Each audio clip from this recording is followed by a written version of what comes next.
morning to all of you. My name is Janvi Shah from Standard 11 English Medium. My topic is economic impact on a country for hosting Olympics. इसका मतलब है कि country जो भी Olympic को host करती है तो उसके ऊपर उसका इकोनॉमिक इम्पैक्ट क्या आता है। तो हम लेंगे इंट्रोडक्शन, फिर कौन से एक्सपेंसेस होते हैं, फिर इकोनॉमिक इम्पैक्ट क्या होता है, फिर डिसएडवांटेजेस, एडवांटेजेस, फिर सारी कंट्रीज के कॉस्ट कितने कितने हुए हैं, फिर टोक्यो के बारे में और फिर एंड।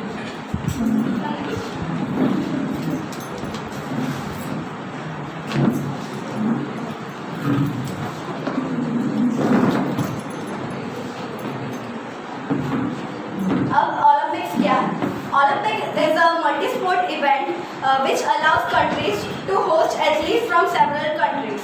तो ओलंपिक्स सारी कंट्रीज को होस्ट करने का मौका देती है एथलीट्स को जो अलग अलग कंट्रीज से आते हैं और अपना जो गेम हो वो उसमें प्रेजेंट करते हैं। अभी जो पहला जो ओलंपिक्स हुआ था, मॉडर्न ओलंपिक्स, वो हुआ था ग्रीस में, वो हुआ था 1896 BC में। तो ये हुआ, पर जो सबसे पहले जो हुआ था वो हुआ था 1776 BC में, वो भी ग्रीस में ही हुआ था। वो था एंशिएंट ग्रीस में और ये मॉडर्न ग्रीस में हुआ था।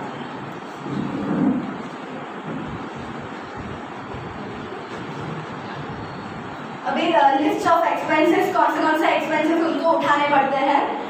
तो एनर्जी का आएगा, जो भी इलेक्ट्रिकल जो भी एक्सपेंसेस होते हैं सारे, फिर ट्रांसपोर्टेशन, सारे जो भी एथलीट्स होते हैं उनके ट्रांसपोर्टेशन का, विजिटर्स के ट्रांसपोर्टेशन का, फिर सिक्योरिटी बहुत ज़्यादा ज़रूरी होता है क्योंकि अगर कोई भी टेररिज्म हो गया या फिर हूलिगैंस आ जाते हैं तो उनको प्रिवेंट करने के लिए बहुत ज़्यादा ज़रूरी है सिक्योरिटी।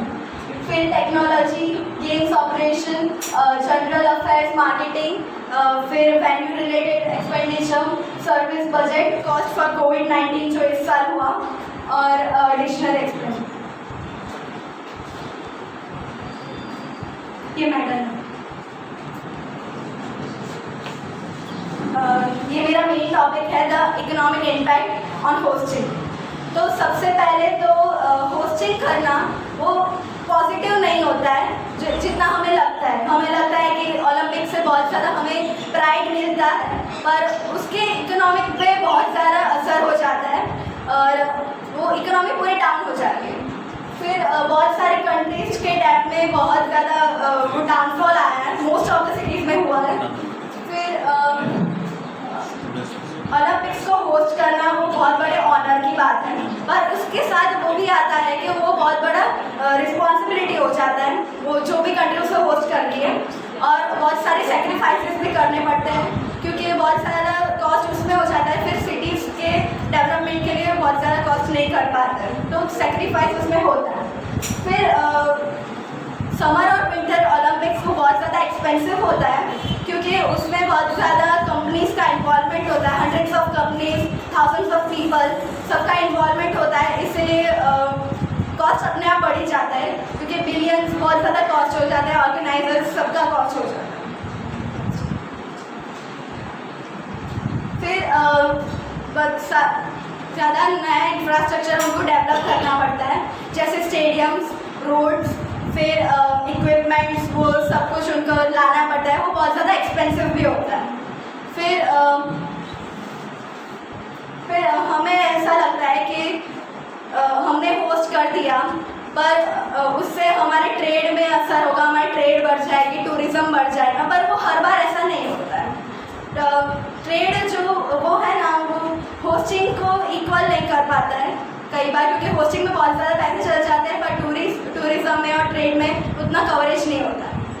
फिर ओलंपिक्स को होस्ट करने से पहले एक प्रोसेस होती है, उसको बोलते हैं बिडिंग प्रोसेस।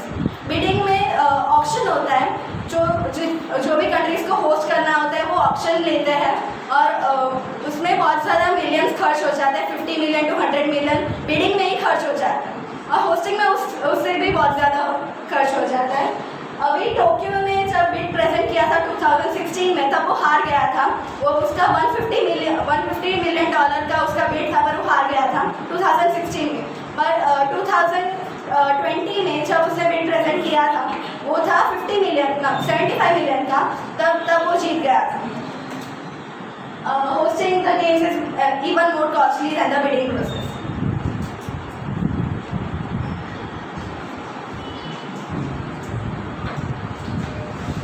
अब ये डिसएडवांटेजेस, तो पहले तो सभी चीज़ बहुत ज़्यादा एक्सपेंसिव होती है, तो उसमें बहुत ज़्यादा पैसे खर्च हो जाता है सभी चीज़ लेने में, जो भी इक्विपमेंट्स होते हैं, फिर ऑर्गेनाइजर्स के पेमेंट, फिर जो भी वेन्यू रिलेटेड नए स्टेडियम्स बनाने पड़ते हैं, वो उस सब का कॉस्ट हो जाता है। फिर security is the most important, क्योंकि टेररिज्म वो गेम का इवेंट वो पूरा डिस्टर्ब कर देते हैं, इसलिए वो सिक्योरिटी इम्पॉर्टेंट है ज़्यादा। फिर अगर कोई भी प्रॉब्लम हुई तो ऑर्गेनाइजर्स को उससे लॉस हो सकता है, क्योंकि अगर कोई भी प्रॉब्लम हुई तो अभी टोक्यो में हुआ, तो उससे कोई भी प्रॉब्लम हो गई तो वो टोक्यो का नाम आएगा कि टोक्यो ने ऐसा कर दिया, टोक्यो वो ऑर्गेनाइजर्स को बोलेगा कि आपकी वजह से ये हुआ। तो ऑर्गेनाइजर्स को पूरे उसकी लाइफ जर्नी में बहुत ज़्यादा लॉस हो सकता है अगर कोई भी प्रॉब्लम हुई। फिर जो नए इंफ्रास्ट्रक्चर जो बिल्ड करते हैं, वो ऐसा भी हो सकता है कि बाद में यूज़ ना हो। ओलंपिक के दौरान यूज़ कर लिया, उसके बाद ओलंपिक ख़त्म होने के बाद वो शायद यूज़ ना हो, जैसे कि अलग अलग स्टेडियम्स जो बनाते हैं वो शायद बाद में यूज़ ना हो। फिर ओलंपिक में जो टैक्स पेयर्स होते हैं वो भी ज़्यादा होते हैं। फिर पब्लिक हमेशा सपोर्टिव नहीं होती है, पब्लिक डिस्टर्ब मचा देती है कि बहुत ज़्यादा खर्च हो गया उसमें, फिर हमारे लिए क्या, तो पब्लिक हमेशा सपोर्टिव नहीं होती है। फिर ओलंपिक में ट्रांसपोर्टेशन को बहुत ज़्यादा एक्सीलेंट करना पड़ता है, क्योंकि जो भी विजिटर्स आएंगे तो सब कुछ परफेक्ट ही रखना पड़ता है।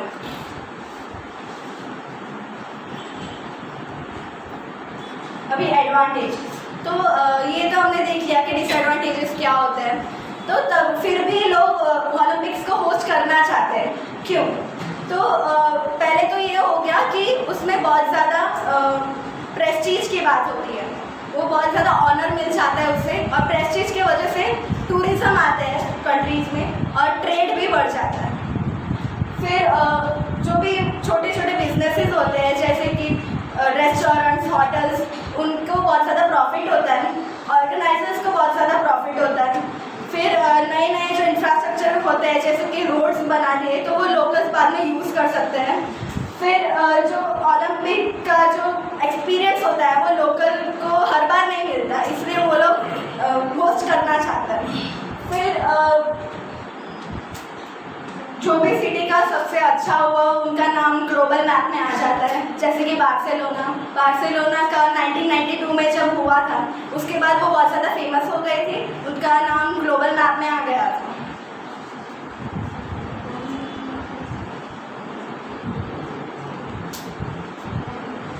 अभी massive cost behind the Olympic games, तो टोक्यो का हुआ था $28 बिलियन 2021, अभी सोची का हुआ था $21 बिलियन, लंदन का $15 बिलियन, पियोंगयांग का $13 बिलियन, रियो डी जेनेरियो का $12 बिलियन, ऐसा सबका हुआ था।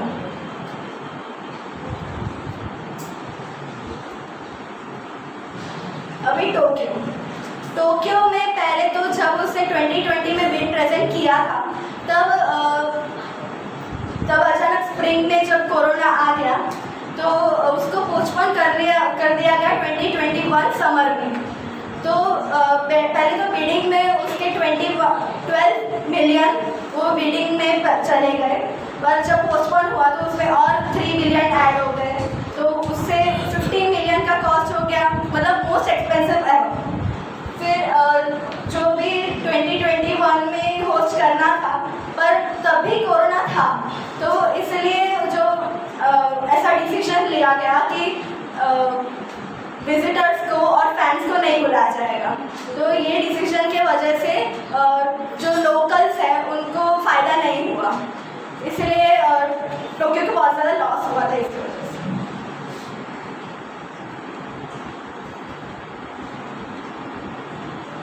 अभी बॉटम लाइन, तो होस्टिंग करना ये ऑनर की बात तो होती है, पर अगर आपके पास वो इंफ्रास्ट्रक्चर नहीं है, कि अगर आपके पास वो फैसिलिटीज़ नहीं है, तो ना करो वही अच्छा है।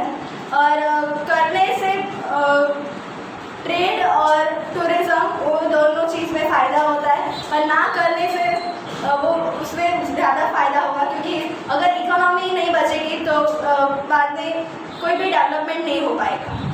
और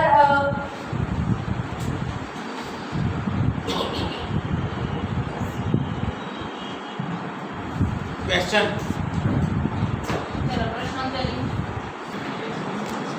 मेरा क्वेश्चन ये है कि अगर ओलंपिक ऑर्गेनाइज करने से एक कंट्री को इतना हार्म हो रहा है, इतना ज़्यादा डिसएडवांटेज है, तो क्या ओलंपिक बंद कर देना चाहिए या कंटिन्यू रखना चाहिए? ओलंपिक बंद करना वो कोई कंट्रीब्यूशन नहीं होता है, क्योंकि ओलंपिक से एक ही चीज़ है जिससे सबका जो स्पोर्ट है वो डेवलप हो जाता है।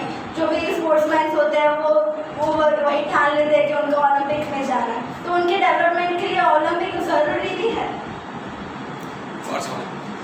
फर्स्ट ओलंपिक वो हुआ था बार्सिलोना। कौन सा कंट्री? बार्सिलोना કંટ્રીનું નામ શું છે? अच्छा ग्रीसमा शुरू कहीं थयो एथेंस में।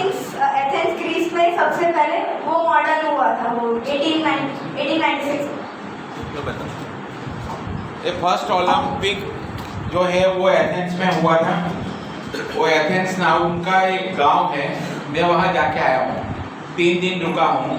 वो जहाँ ओलंपिक खेला गया था वो जगह है। अभी तो वो जो समय का जो बिल्डिंग बनाया था वो तो टूट गया, लेकिन ये बताते हैं कि यहाँ राजा बैठता था, यहाँ ये होता था, यहाँ ये गेम खेलते थे, यहाँ ये गेम खेलते थे। ये पूरा एथेंस में ओलंपिक फर्स्ट टाइम किया था। और उसका जो मतलब दीप प्रागट्य होता है, उसमें उसका जो लोगो है ना, लोगो वो दीप का ही है, दीप मसाल का। लेकिन वो लोगों में ऐसा है कि अपने आप जोत जलती है। जब ओपनिंग होता है तो जोत को हम जलाते नहीं हैं, वो अपने आप स्टार्ट होती है। तो वो वैसा उसका मतलब ये एक खास वहाँ का था कि वहाँ खुद ओपनिंग टाइम मतलब खुद अपने आप से जोत शुरू हो, और बाद में वो ओलंपिक के लिए वो मसाल लेके सब घूमे। वो ग्रीस में है, एथेंस में। मैं वहाँ जाके आया हूँ, 3 दिन रुका हूँ इसलिए। और किसी का सब भरत भाई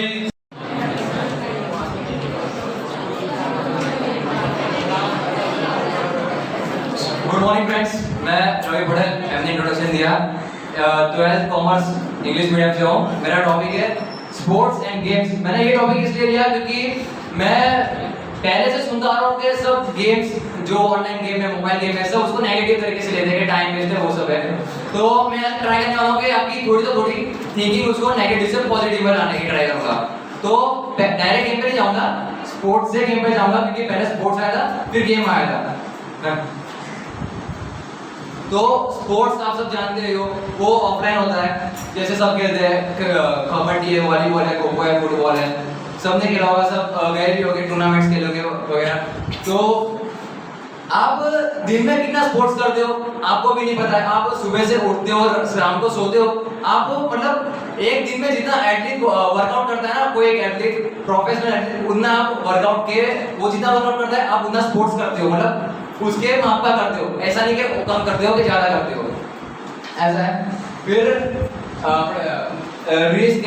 risk includes fighting with animals, group है, अटैक, मतलब अपने जब खेलते हैं, स्पोर्ट्स खेलते हैं, तब सामने वाला बंदा कोई चीटिंग करता है, बॉल बैट में आउट नहीं है वैसे, तो लड़ाई भी हो जाती है उसकी वजह से।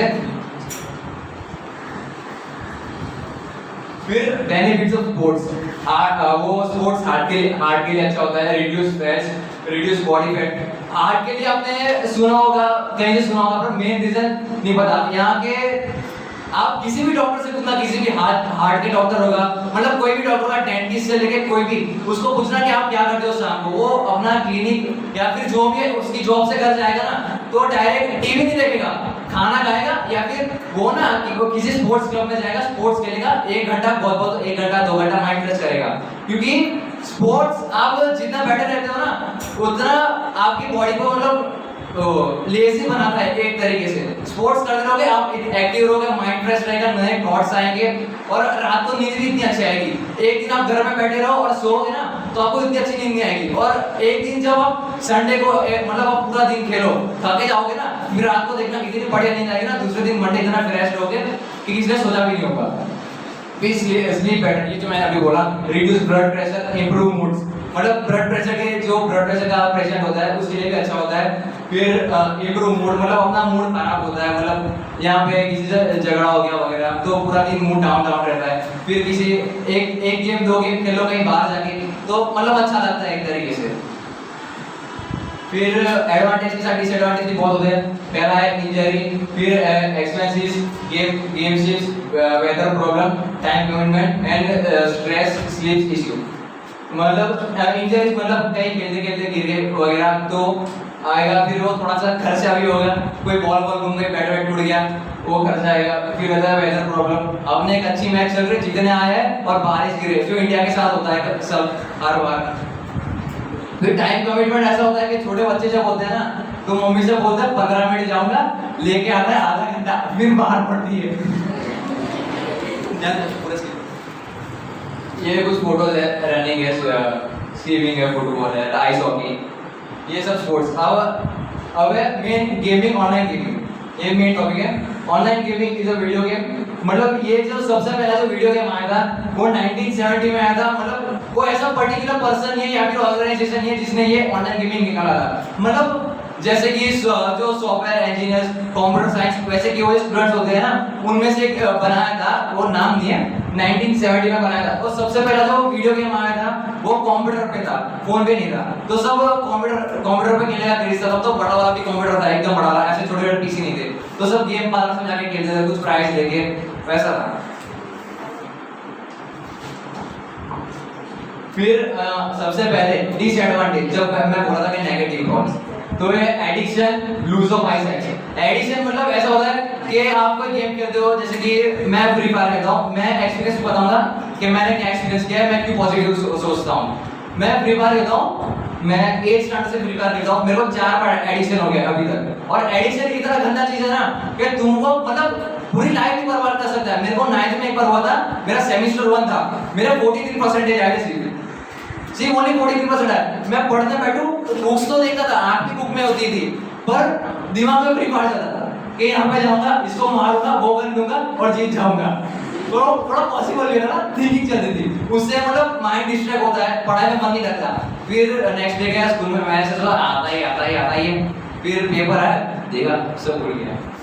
फिर 43% है, फिर मैं थोड़ा गेम बंद कर दिया, खुद से बंद किया था उस दिन, कम कर दिया, मतलब बंद तो नहीं किया, एक महीना बंद किया, दूसरे महीने से फिर से शुरू, आदत से मजबूर। तो पहले जो खेलता था मतलब 2-2, 3-3 घंटे खेलता था, उसकी जगह आधा घंटा, 1 घंटा बहुत हो गया। फिर पढ़ाई करता था, तब मेरे सीधे जब 9th का फाइनल एग्जाम थी तब सीधे 75% आया था। ये इंप्रूवमेंट हुआ था, एडिक्शन से बाहर निकला था। फिर होता है बैड इफेक्ट ऑन हेल्थ, मतलब आप गेम खेलते हो तो ऐसा नहीं कि दौड़-दौड़ के पूरे घर में दौड़-दौड़ के खेलोगे फोन पे, ऐसे मतलब डिस्ट्रैक्ट हो जाता है, गेम में हार जाओगे। तो एक ही जगह बैठ के खेलते रहते हो, कोई 1 घंटा खेलता है, 2 घंटा खेलता है, 3 घंटा खेलता है, एक लेजीनेस आ जाती है बॉडी के अंदर। फिर ऐसे ग्राउंड पे जाने का मन नहीं करता स्पोर्ट्स खेलने में, वो एक है। फिर मेंटल हैरेसमेंट मतलब आप कोई गेम खेल रहे हो, आपका गेम उस दिन अच्छा नहीं गया और आप मेंटली मतलब हैरेस हो जाओगे, आपको गुस्सा आएगा, कोई भी आपको बोलेगा तो आप उसके ऊपर जल्दी गुस्सा हो जाते हो कि कल मेरा गेम एकदम अच्छा नहीं गया, तो दीदी आए, दीदी ने बोला ये काम है वो काम है, मैं उस पर गुस्सा हो गया, फिर थोड़ा झगड़ा भी हो गया, सब सॉल्व है माना।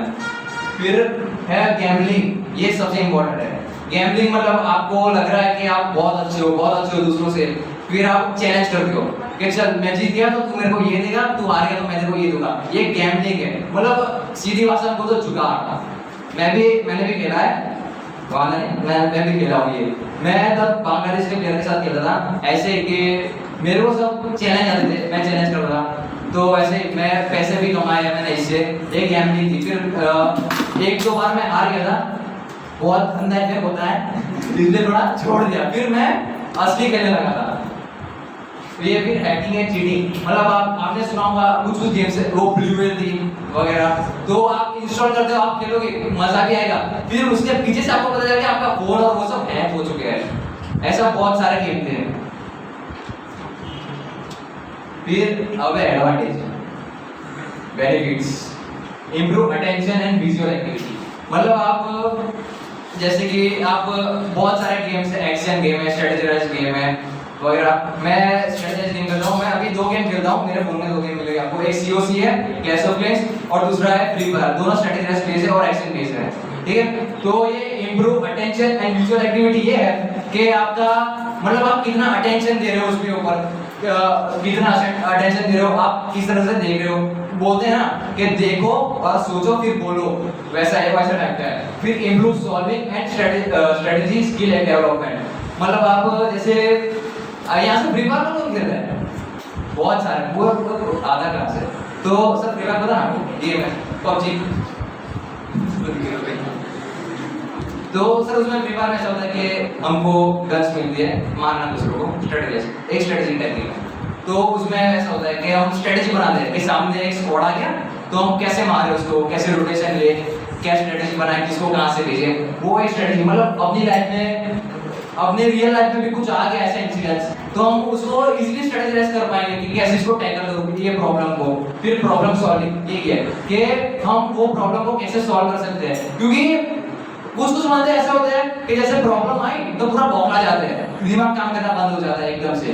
तो ये एक अच्छी है कि आपको स्ट्रेटेजाइज करने में दिक्कत नहीं होती, आप जल्दी से स्ट्रेटेजाइज कर पाओगे। फिर क्रिटिकल थिंकिंग मतलब ये कि आपकी सोचना स्मार्ट होगी थोड़ी सी, अगर आप पॉजिटिव वे में लोगे तो। मनी फॉर एक्सपेंडिचर, जैसे कि मैं बोला अभी गैम्बलिंग तो उसमें जाते नहीं है। फिर मैं शुरू किया टूर्नामेंट खेलना। टूर्नामेंट में अभी मैं बहुत खेलता हूँ, मैंने कुछ अभी तक का, अभी मैं मेरी जो न्यू इंप्रेशन बनी है उससे मैंने कुछ 10-20 हज़ार जितना टूर्नामेंट से कमाया है। मेरा लॉकडाउन हुआ था ना, तब मैं कुछ था नहीं, सर स्पोर्ट्स तो खेल नहीं सकते थे, तो मैंने इसमें स्टार्ट किया खेलने का, मतलब एक पॉजिटिव वे में लेके। तो मैं खेलता ही हूँ, टाइम क्यों वेस्ट करूँ, एक पॉजिटिव वे में लेके जाऊँ, अगर टैलेंट है तो आगे जाता हूँ। तो ऐसे मैं खेलता था। फिर मेरा पापा के साथ 10, 11 और 9 बहुत झगड़ा होता था। पापा ने मेरे को एक बार मारा भी था गेम के लिए, मेरे मार्क्स कम आए थे और वैसे फिर ऐसे टॉपिक, मतलब एक जोश था, पैशन था, ये खेलना है, आगे जाना है। अभी मैं खेलता ही हूँ। पहले मैं बताऊँ तो लॉकडाउन में मैं 12-12 घंटे देता था गेम की प्रैक्टिस में। 12-12 घंटे, मतलब एक ही रूम में बैठा रहता था, खाना वाना कुछ नहीं, 12 घंटे प्रैक्टिस, टूर्नामेंट सब। फिर मम्मी बोल देते तो भी मैं मतलब ऐसे लेट गो करता था। फिर मैं जब पापा ने बोला कि क्या होगा इससे, फिर जब मेरी पहली जो पेमेंट मिली थी ना, मेरे को टूर्नामेंट जीती, तब मैंने पापा के हाथ में रखी थी। तो पापा ने बोला कि मतलब पापा ने तब डांटा भी था कैसे करता है। फिर थोड़ा पॉजिटिव में लेके, बच्चे के पास टैलेंट है, आगे जा रहा है, जाना दो। ऐसे सब पेरेंट्स पॉजिटिव में ले तो अच्छा है। तो ऐसे पापा ने बोला कि ठीक है कोई नहीं, तू खेल पर पढ़ाई में भी बैलेंस होना चाहिए। इसलिए मैं अभी दोनों साइड से बैलेंस करके खेल रहा हूँ। फिर लॉकडाउन जैसे हटा, फिर मैं कम कर दिया 6-6 घंटे प्रैक्टिस। अब मैं बहुत तो 1-2 घंटा खेलता हूँ, बस और नहीं। हाँ, टूर्नामेंट सब कंटिन्यू है, पर जैसे 12th निकालो, उसके बाद तो तुम्हारे पास कॉलेज में है, कॉलेज के फिर मेहनत करो एग्जाम में, तब खेलना ही है तुमको ऐसा। फिर leadership and team work skills, ये आपको पता होगा कि जब वो 4 बंदे खेलते हो स्क्वाड में, तब एक बंदा लीड कर सकता है, चारों बंदे लीड करेंगे ना, तो एक दूसरे के मतलब जो क्या होते हैं आइडियाज होंगे वो टकराएंगे, डबल माइंडेड हो जाएंगे, जिससे हारने के चांसेस बहुत ज्यादा होते हैं। इसलिए आप एक बंदा आपके अंदर मतलब खुद को खुद लीडरशिप आएगी कि आप सबको ऑर्डर्स दे पाओगे, आप स्ट्रेटेजाइज कर पाओगे। इसे टीम वर्क भी सीखने को मिलेगा कि आपने देखा होगा कि कोई सी भी गेम है, वॉलीबॉल है, स्पोर्ट्स भी होगा और गेमिंग भी होगी, उसमें टीम वर्क सबसे पहला आता है, क्योंकि आप अकेले जाओगे ना, पीट के आ जाओगे। ये ना फ्री फायर का है, ये एंग्री बर्ड का, ये ऑनलाइन गेमिंग है। ये कुछ ये कंप्यूटर, ये 2 कंप्यूटर गेम्स के हैं, ये फ्री फायर एंग्री। और किसी को क्वेश्चन है, कोई सवाल, कोई भी गेम के related?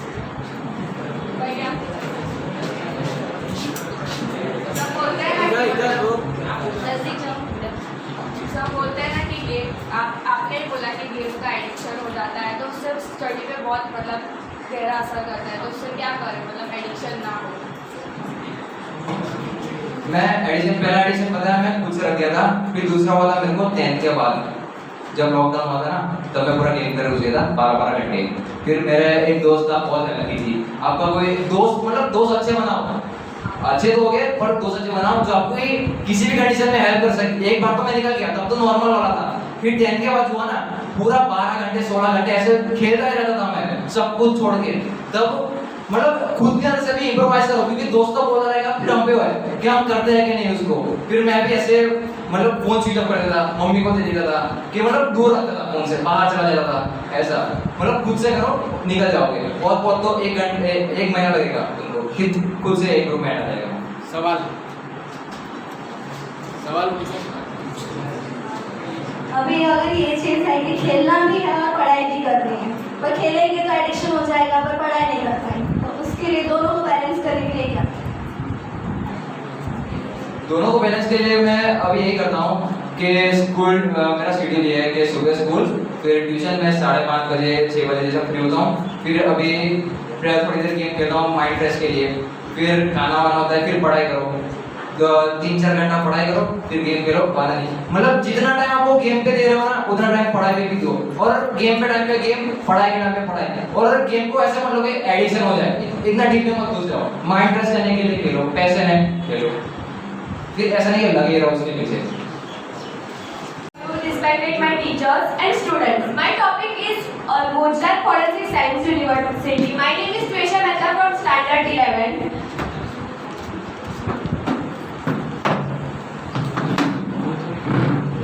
This logo of the Gujarat Forensic Science University.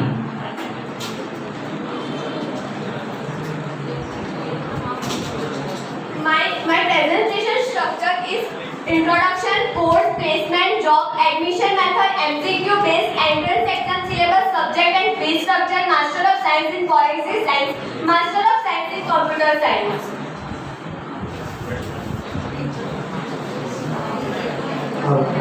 My introduction started. National Forensic Science University is a recently named and the first time is named as the Gujarat Forensic Science University. It is detect for the forensic investigative science. It was created Act 17 passed in Gujarat Legislative Assembly September 13, 2008.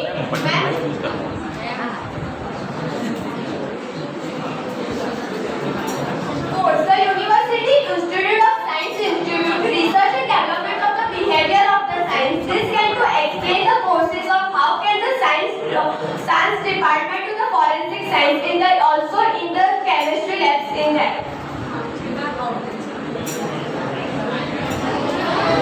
IIT course means forensic nanotechnology. Nanotechnology means that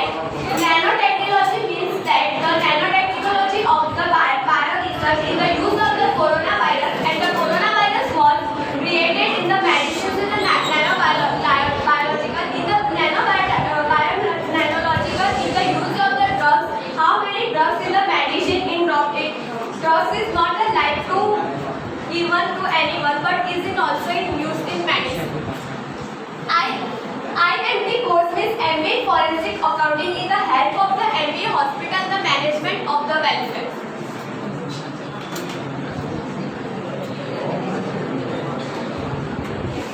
The list of courses and syllabus for MCQ based entrance exam. First, MS in Forensic Science University, the Gandhinagar. In the MCQ based exams, arts in physics, biology, chemistry, etc.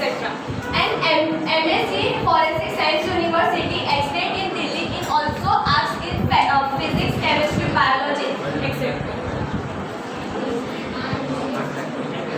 Displacement. Placements of this university satisfactories of the placement of the jobs and the how is the semester and students work in the last exam.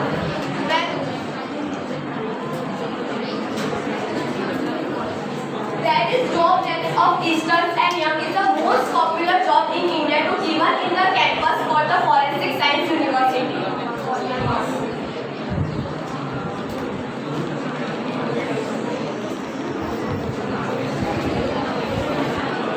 National Philosophy Schedule Class Student Notification. This information to given WWNFSU. WWNFSU is the admission page. How can to get the admission in this college? And this link used for the listed update. What is the college is started in this new listed update? It also uses the cyber security in the MBA of the science technology, and that is the chemistry lab is started. And one thing is that after 6 semesters, there is an update of the students. How can score the students and the 6 semesters and get after admission? Your result is not present in this schedule. We will take it, and after we can do on the campus, and after we get the job. Subject, your seats and total fees. MS Forensic Science University is your 2 seats is 90 and 1.60 lakhs in 2 years of the fees.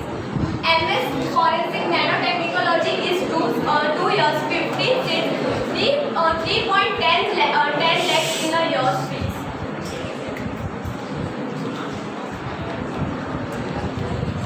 This is the campus of National Forensic Science University. This is the seminar hall in the Forensic Science University.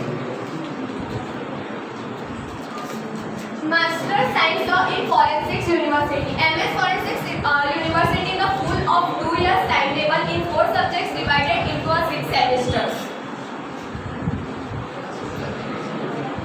MS in Computer Science University. MS Computer is a 2 years programming section and divided into 4 subjects and used in the purchase computer courses to get good jobs in India according to the census of 2016. This is the annual function day by Prime Minister M.R. Modi.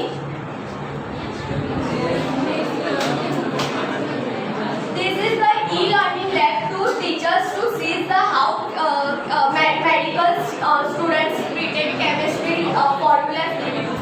Computer lab. In this computer, students who can sit in the any practical of any doubt. This information of Gujarat Forensic University is useful for the students. Thank you and have a nice day.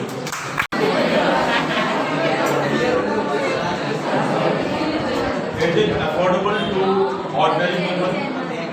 The study of this, is it affordable to ordinary people?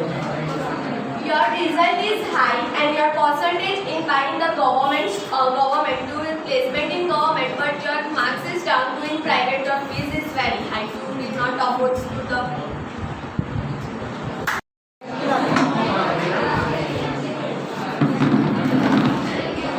Good morning, everyone. Myself, Janish Bhatt, and I am from Health Commerce English Medium, and my topic is digital marketing.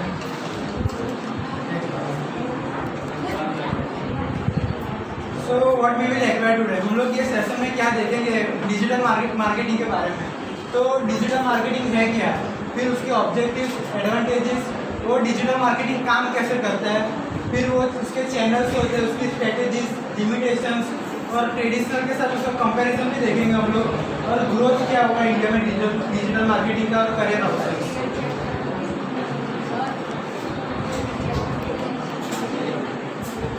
So what is digital marketing? कोई भी marketing मतलब जो electronically होता है, mobiles में, laptop में, tablet में, जो भी हम लोग कुछ एडवर्टाइजर कुछ भी देखते हैं उसे हम डिजिटल मार्केटिंग कहते हैं. और वो अभी जो यंग जो है वो अभी यंग मार्केटिंग आइडिया है, मतलब अभी वो न्यू इंडिया के वो स्किल बन रहा है, एक स्किल है डिजिटल मार्केटिंग.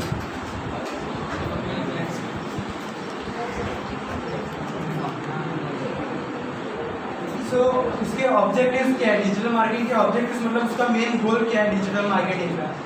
तो इंक्रीजिंग सेल्स है, मतलब हम लोग को बिजनेस करते हैं तो उसका हमें सिर्फ अपने सेल्स और प्रॉफिट ही बढ़ाना होता है. और दूसरा है मैक्सिमम रिटर्न्स ऑन इन्वेस्टमेंट, मतलब ये है कि हमने जो इन्वेस्ट किया है उसके हम मैक्सिमम से मैक्सिमम हमें जो रिजल्ट है पॉजिटिव रिजल्ट हमें मिले. और थोड़े ऑर्गेनिक ट्रैफिक वॉल्यूम, मतलब ये कोई भी कुछ भी चीज़ होती है हमारे एक ऑडियंस होती है. कोई भी आप अगर कोई बैंड है, कोई फेमस कोई उसकी स्पेसिफिक एक ऑडियंस होती है. फिर कोई भी कोई चीज़ आपको चाहिए प्रोडक्शन की, जैसे कोई भी सैमसंग ले लो, उसकी सैमसंग के अलग उसकी एक स्पेसिफिक ऑडियंस होती है. और अपने वो रिड्यूस बाउंस रेट, मतलब हमारी जो वेबसाइट होती है उसके बाउंस रेट मतलब कोई हम लोग जो लोग डिसलाइक करके चले जाते हैं उसके हमें कोई रिस्पॉन्स नहीं मिलता, वो हमारे बाउंस रेट होता है, तो उसको हमें डिक्रीज करना चाहिए.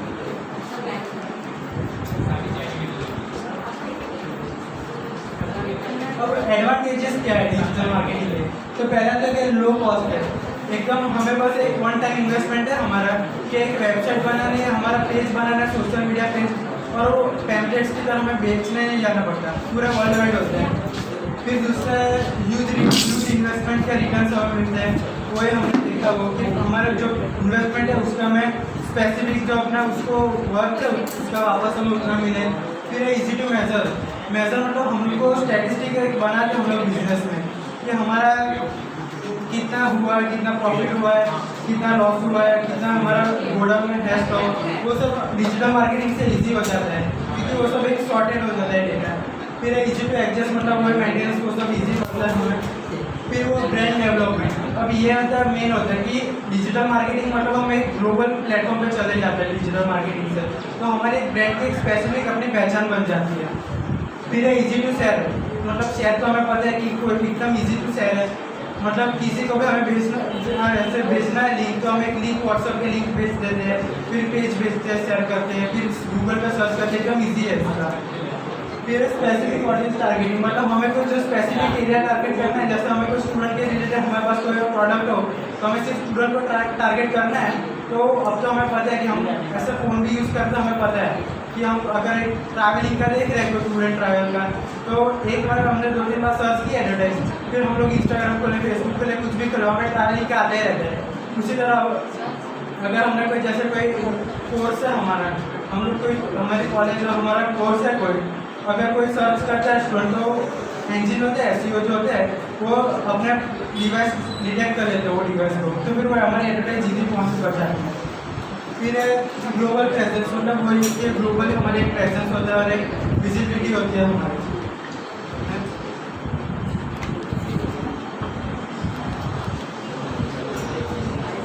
अब ये है कि डिजिटल मार्केटिंग वर्क कैसे करता है। तो पहले तो हम लोग को हमारी जो लिंक होती है उसके लिए कोई स्ट्रेंजर होता है, वो हमारा डिजिटल बनता है कि हमारे लिंक से कुछ शेयर किया, उसमें क्लिक किया, फिर वो लिंक मतलब वो हमारे पास क्या क्या प्रोडक्ट्स है, मतलब हमने क्या क्या फैसिलिटीज दे रहे हैं, वो सब वो उसे पता चलता है। फिर वो कस्टमर अगर उसको कुछ पसंद है तो वो चीज़ हमारे लेता है, हमसे हमारे वेबसाइट से बाई करता है, तो वो हमारा कस्टमर बन गया। उसके बाद फिर है प्रमोटर्स, अब अगर कोई ऐसी सीधी सी बात है, किसी को आपका प्रोडक्ट अच्छा लगा तो वो 2 जगह अपने दोस्तों की तारीफ ही करेगा, तो वो आपका प्रमोशन करेगा और उसके दोस्त भी आपकी विजिट करेंगे, तो वो प्रमोटर हो गए एक जाता।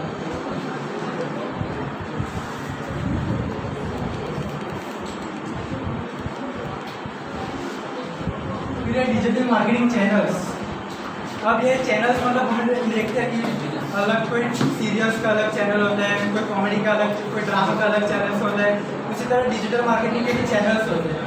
पहला है सर्च इंजन ऑप्टिमाइजर, मतलब ये गूगल हो गया, याहू हो गया, फिर ओपेरा हो गया, ये सब हमारे ब्राउज़र्स है, तो उसके थ्रू हम अपनी वेबसाइट करते हैं, वो हमारे मीडियम है। फिर सेकेंड है पेपर क्लिक मतलब हमारी वेबसाइट है वो हमें क्लिक पे भी कुछ पैसे मिलते हैं, जितने विजिटर्स हमारी वेबसाइट पे आते हैं उसके क्लिक पे हमें जो पैसे मिलते हैं उसे पेपर क्लिक कहते हैं। और अमेरिका में मतलब डिजिटल कंट्री है अमेरिका, तो उसके अराउंड 8 to 9% पेपर क्लिक से उसकी GDP ग्रो होती है, वो बहुत ज़्यादा होता है वो भी। फिर वेबसाइट मार्केटिंग मतलब हम अपनी वेबसाइट बनाते हैं, फिर उसे शेयर करते हैं और हमारी कंपनी की एक अलग वेबसाइट होती है। फिर कंटेंट मार्केटिंग मतलब जो हम यूट्यूब पे जैसे अभी कोई कार हमने लेने तो जो उस कार की एडवर्टाइज जो कंपनी करते हैं यूट्यूब पे कोई ऐसे सोशल मीडिया प्लेटफॉर्म पे, वो उनके एक कंटेंट होते हैं वो चैनल का। फिर है सोशल मीडिया मार्केटिंग, मतलब वही फेसबुक पे इंस्टाग्राम पे हम लोग जो करते हैं वो। फिर ईमेल मार्केटिंग में क्या कि हम अपने जो कंपनी होती है वो हर सब जन को मेल्स भेजती है, रैंडमली सबको मेल्स भेजती है, अगर जिसने चेक किया वो हमारा विजिटर उसे पसंद आया तो खरीदा। फिर एफर्मेटिव मार्केटिंग ये अलग है लेकिन ये बहुत कॉमन है। एफर्मेटिव मार्केटिंग मतलब कंपनी से हमें स्पॉन्सर करती है, जैसे अभी मित्रा का देखे तो उसने भुवन बाम, विराट कोहली वो सबको स्पॉन्सर किया है, तो वो जो बड़े बड़े सेलिब्रिटीज़ को स्पॉन्सर करती है वो एफर्मेटिव मार्केटिंग होती है। उससे सबसे ज़्यादा अभी यही चल रहा है ट्रेंडिंग में।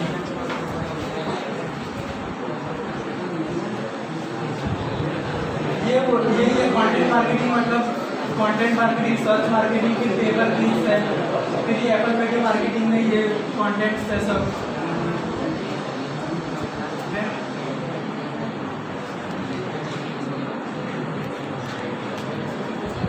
अब ये स्ट्रेटेजी, डिजिटल मार्केटिंग की स्ट्रेटेजी क्या है।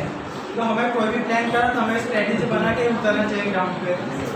ये जैसे पहले रिसर्च करना पड़ता है कि हमें क्या करना है, कैसे बनाना है, फिर एनालाइज करते हैं हम लोग अपना बिजनेस के, मतलब हमें अपना खुद के एनालाइज करना पड़ता है कि बिजनेस में क्या है, कितना स्टॉक से वो सब। फिर बिल्ड मतलब अपनी ऑडियंस बनानी पड़ती है कि ये है तो हम यहाँ पे हमारी ऑडियंस ज़्यादा है, ये प्लेटफॉर्म पे, ये चैनल्स पे।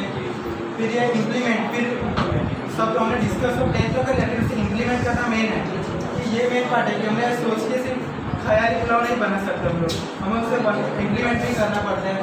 फिर है मेजर्स, फिर अपने इम्प्लीमेंट करने के बाद हमें आउटपुट क्या मिल रहा है, पॉजिटिव मिल रहा है या नेगेटिव मिल रहा है, ये हमें मेजर करना मेन है। फिर है मैनेज रिजल्ट, अब अच्छा पॉजिटिव रिजल्ट है तो हमें उसे मैनेज करना पड़ेगा, उसमें और डेवलपमेंट करनी पड़ेगी।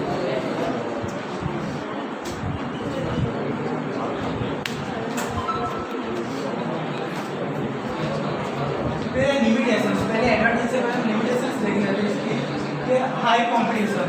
अब तो पता है कि इंटरनेट कितना बड़ा प्लेटफॉर्म हो गया है, तो इसमें कंपटीशन भर के है, तो आपकी जीते वो जो चांस तो है बहुत ज़्यादा ही चांस है, पर ऑडियंस आपके कंपेरिजन में कंपटीशन बहुत ज़्यादा हो गया। फिर डिपेंडेंस ऑफ टेक्नोलॉजी, मतलब ये पूरी टेक्नोलॉजी पे ही है, अगर टेक्नोलॉजी में कुछ नीचे नीचे होगा काफ़ी सीधा आपके बिजनेस पे इफेक्ट करेगा ही करेगा। फिर टाइम कंज्यूमिंग, अब वेबसाइट बनाना कोई 2 दिन का तो काम है नहीं, आपके 1-2 महीने भी लग सकते हैं, कुछ कह नहीं सकते, तो टाइम कंज्यूमिंग है, मतलब आपको अपना टाइम देना पड़ेगा उसको। और सिक्योरिटी एंड प्राइवेसी इशू, वैसे ये तो इतना ज़्यादा बड़ा इशू होता नहीं आजकल प्राइवेसी का, सिक्योरिटी का, क्योंकि आपकी वेबसाइट पे इतना ज़्यादा कोई हैकर्स का उतना होता नहीं।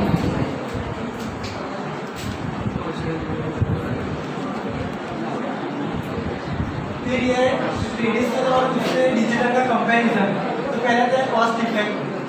डिजिटल होता है वो एकदम उतना कॉस्टली नहीं पड़ता आपको, लेकिन ये ट्रेडिशनल होता है जो हमें ऐसे टैंपलेट से, न्यूज़पेपर से, तो हमें टाइम पे अपने रेगुलर अपडेट्स देनी पड़ते हैं, कोडिंग्स लगाने पड़ते हैं, मतलब वो कोडिंग्स पे सस्ते नहीं आते, महंगे ही आते हैं। फिर है लार्ज नंबर ऑफ ऑडियंस, और वहाँ पे लिमिटेड ऑडियंस, मतलब लार्ज नंबर में इंटरनेट कितना बिलियंस यूज़र बन गए आजकल, तो फिर उसके हमारा एकदम वर्ल्ड वाइड फेमस हो सकता है हमारा बिजनेस।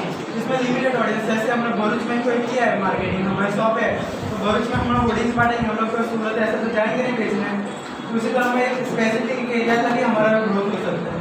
फिर वेराइटी ऑफ सोर्सेज की अलग अलग वेराइटीज़ है, यूट्यूब है, अलग अलग जगह बहुत सारे सोर्सेज है डिजिटल मार्केटिंग में हमारे पास। तो इसमें जो लिमिटेड है, न्यूज़पेपर में दे सकते हो, होर्डिंग्स कर सकते हो, और कुछ आप ज़्यादा कर नहीं सकते इसमें। फिर है कन्वर्जन रेट, मतलब इसके कन्वर्जन रेट्स होते हैं, मतलब आपके उतना वर्क होता है या नहीं होता, आपका कन्वर्ट पैसे दिए तो उतने आपके मतलब रिजल्ट आपको अच्छा मिलेगा। इसका तो क्या होर्डिंग्स तो उनको हम लोग को भी देते हैं, होर्डिंग्स पैम्पलेट्स देते हैं, हम लोग क्या करते हैं, इससे कुछ पढ़ते तो है नहीं, हम बस प्लेन बना के उड़ा ही देते हैं। मेजरेबल रिजल्ट, यहाँ पे हम लोग अपना रिजल्ट क्लियरली देख सकते हैं अपना वेबसाइट पे एनालाइज करके, और वो बहुत सारे फैसिलिटीज है वेबसाइट के अंदर भी हमारे पास है। इसमें हम लोग क्या कुछ ऐसे कोई कर ही नहीं सकते मेजर्स कि हमारे इतने इम्पैक्ट हुआ, इतने कस्टमर्स आए। फिर इमीडिएट कम्युनिकेशन, मतलब अगर आप किसी को आपके साथ कम्युनिकेट करना है तो आपके साथ व्हाट्सएप के थ्रू कहीं भी आपके कॉन्टैक्ट मिलेगा तो आपको तुरंत ही आप उसको जवाब भी दे सकते हो। इसमें तो कब आपको आएगा, कब आपसे मिलेगा, कब उसको टाइम मिलेगा, बहुत देर लगेगी।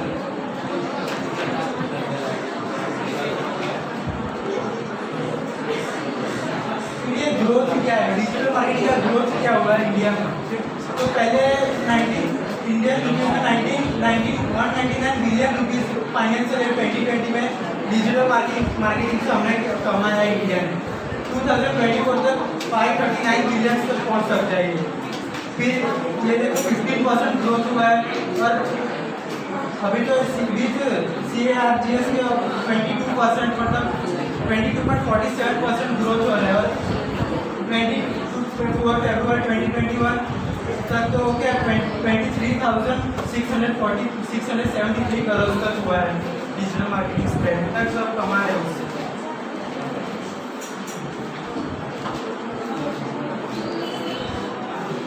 ये उसका एक स्टैट है कि 2002 में देखो 0.4% क्योंकि नहीं था इतना कुछ ज़्यादा। ये 2010 से 11 तक बाद में ग्रोथ हुआ है 9-10 से कि एकदम इम्प्लीमेंट एकदम बढ़ रहा है क्योंकि अब इंटरनेट एकदम चीप हो गए तो सब आराम से इंटरनेट में नए नए यूजर्स आ रहे हैं, डे बाय डे आ रहे हैं। ये स्ट्रैटेजी एकदम ऊपर ही जा रहा है डिजिटल मार्केटिंग का।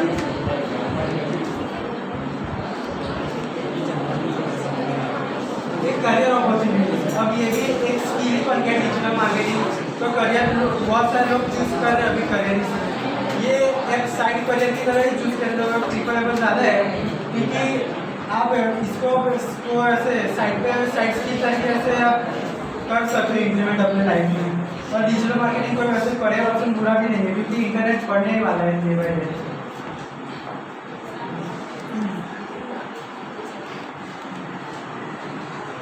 ये बेनिफिट्स इंक्रीज हाई लेवल है डिजिटल मार्केटिंग में आपको ऐसे हमारे का टेम्परेट स्पेस नहीं है कोई ज़्यादा रुपये नहीं दिन में आपको 200-300 रुपये देता है।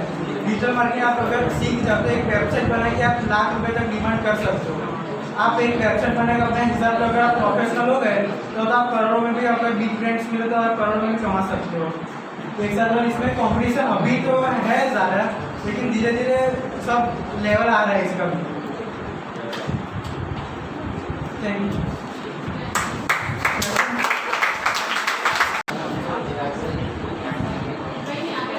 मार्केटिंग ज़्यादा लोगों तक पहुँचने के लिए कौन सा प्लेटफॉर्म बेस्ट है?